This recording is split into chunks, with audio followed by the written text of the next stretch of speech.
Thank you very much. Great to go do comedy following a Haiti talk. Was a good move. I didn't really want to be a comedian growing up in Dublin. I desperately wanted to be a successful Irish novelist. But tragically, I had a happy childhood.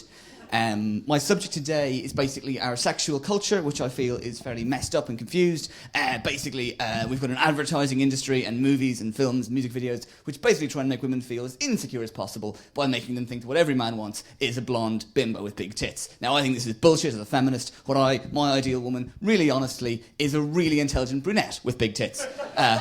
Call Sarah Silverman, who can tell me precisely why that joke is offensive and why I should stop telling it. And I will probably marry her.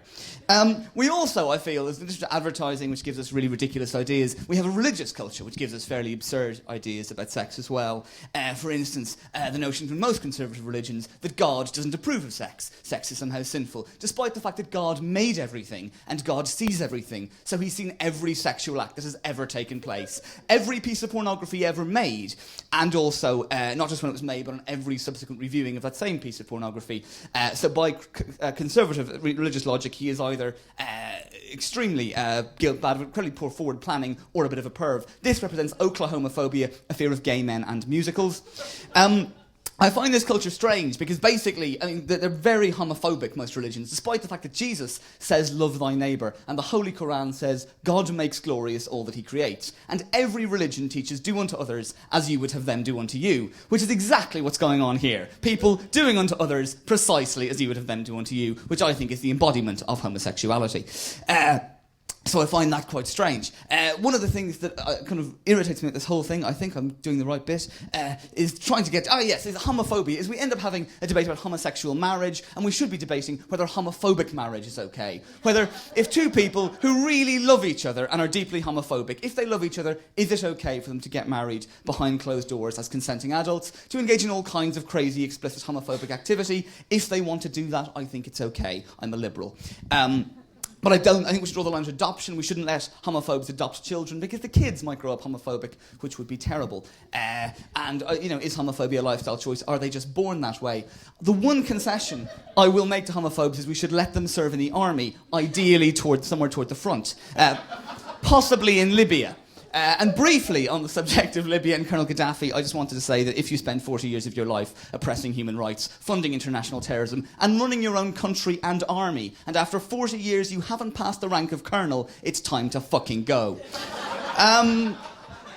And back to sex, basically the scientific evidence suggests that in fact we shouldn't be homophobic because we're all basically slightly bisexual. Now in my experience of this, women are generally quite relaxed about this, men are far less comfortable. Katy Perry has quite a well-known song, I kissed a girl and I liked it, illustrated there. You'll notice that Justin Timberlake does not have a song called I fucked a guy in the ass, it was bloody amazing.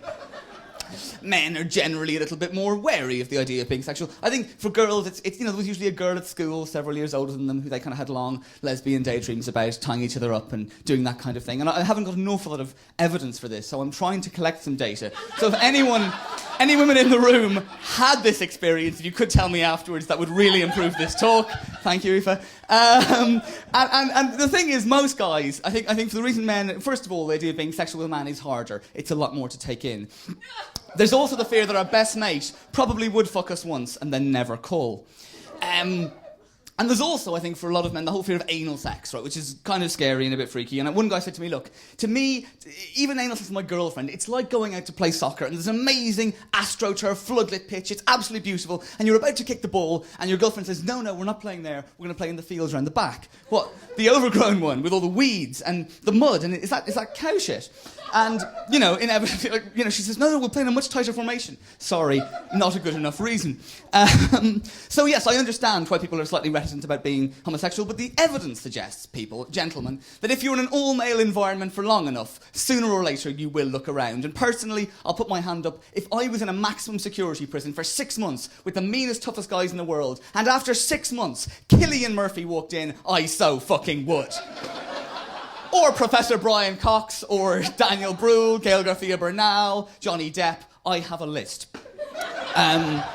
So it's a short list, but there you go. And before I go, I just wanted to briefly say, because I have used this image 3 times now, I just want to make it very clear, I actually don't look at pornography, despite what you might think.